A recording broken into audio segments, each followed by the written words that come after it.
नमस्कार आप सभी को।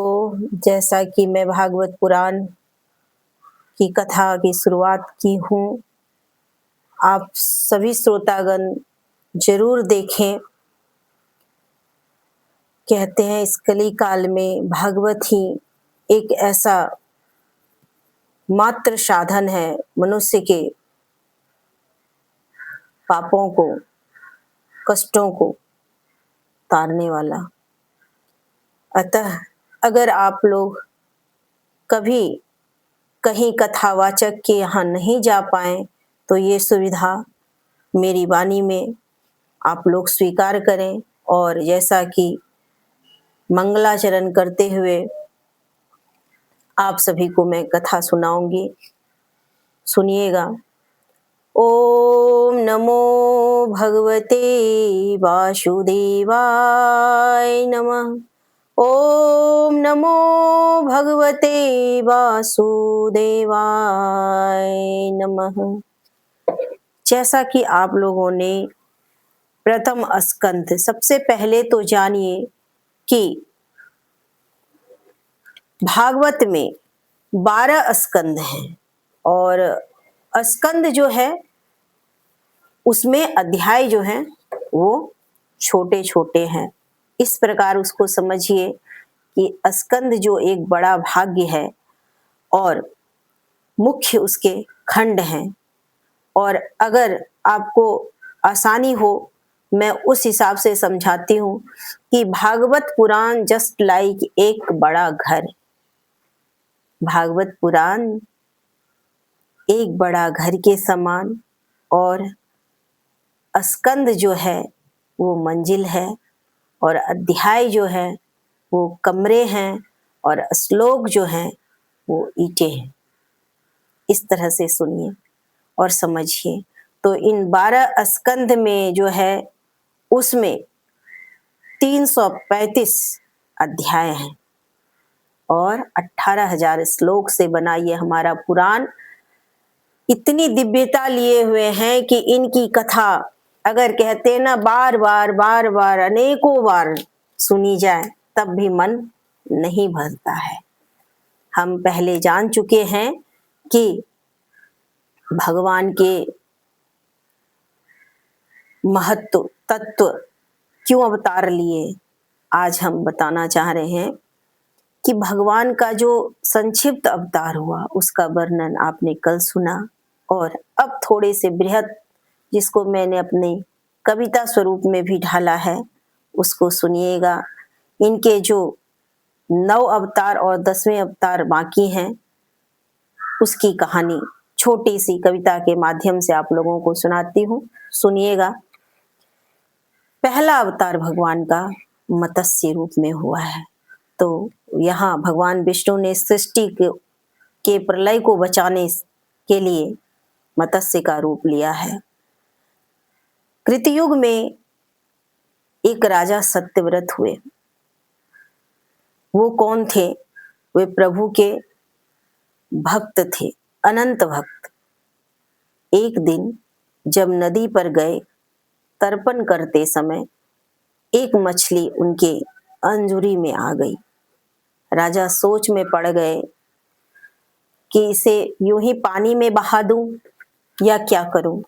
लेकिन तभी कहते हैं ना उस मछली से आवाज आई कि अरे राजा, तुम इस मछली को बहाओ मत, पहली मेरी बात सुन लो। अब वो बात क्या थी जिसको मैंने कविता स्वरूप ढाला है, उसको आप लोग सुनिए, श्रवण करिए और जरूर उसका आप कमेंट्स में लिख के दीजिएगा। मछली आवाज करती है और कहती है, राजा क्या तुम्हारे घर में जगह है हमारी। इतने बड़े राजा ठठाकर हंस पड़े। सुनकर हंसे वो राजा, सुन छोटी सी मछली, घर है राजमहल मेरा, क्यों ना होगी वहां जगह तुम्हारी।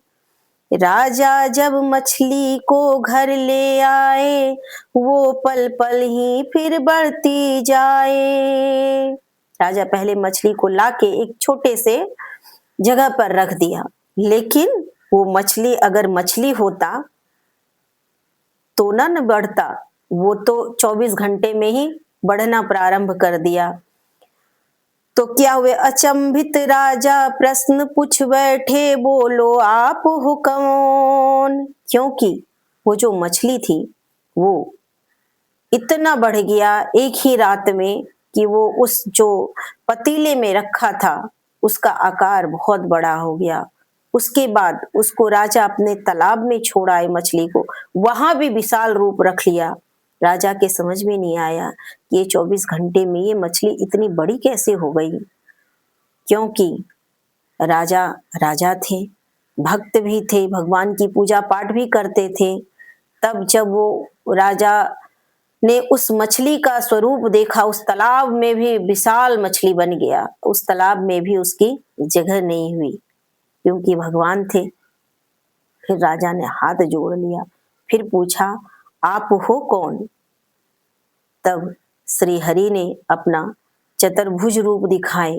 तब राजा ने हाथ जोड़कर विनती कहा और पछताए भी, और कहा कि मेरे लिए क्या आज्ञा है।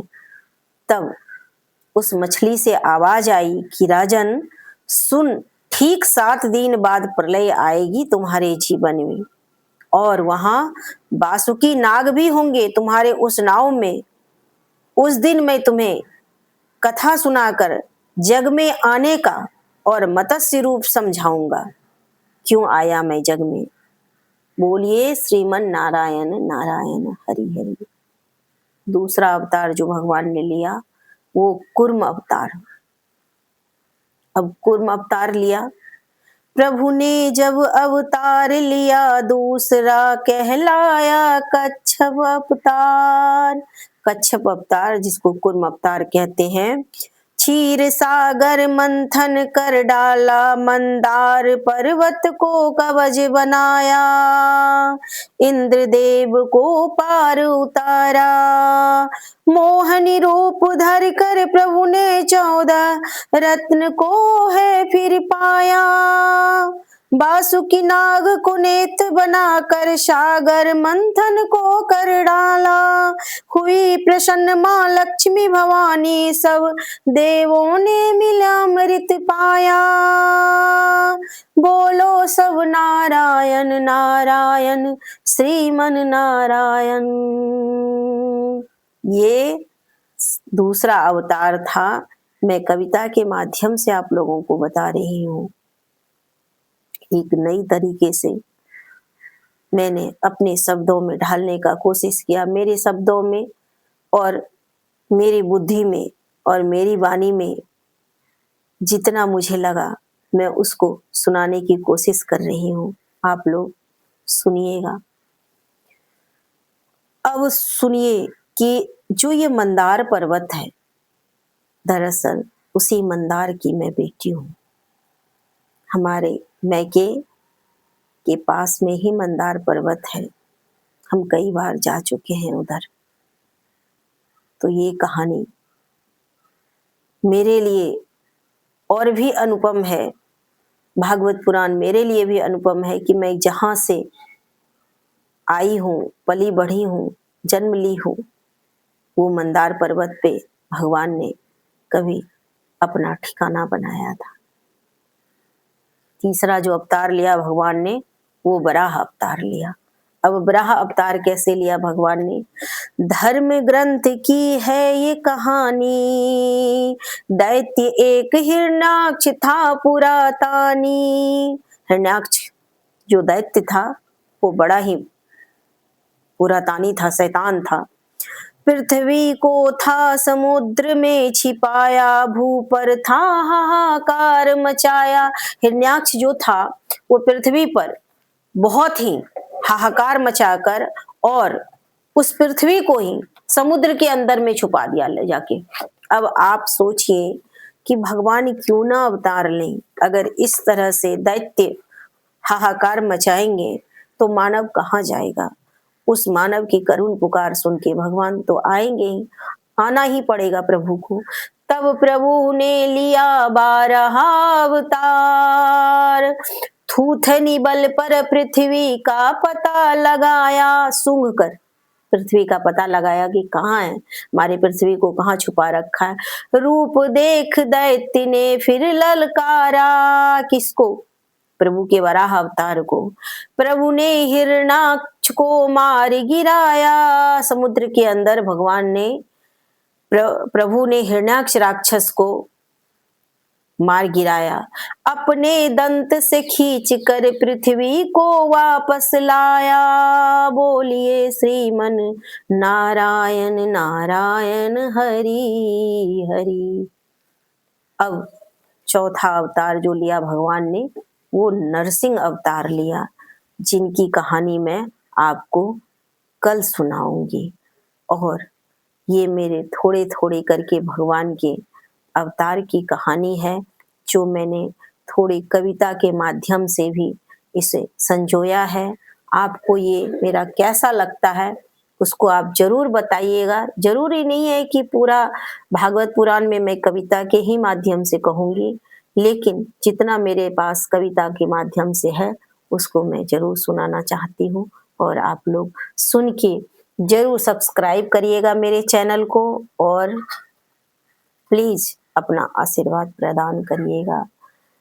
एक बार पुनः सबको श्रीमन नारायण नारायण हरि हरि कहती हूँ, अपनी वाणी विराम देती हूँ।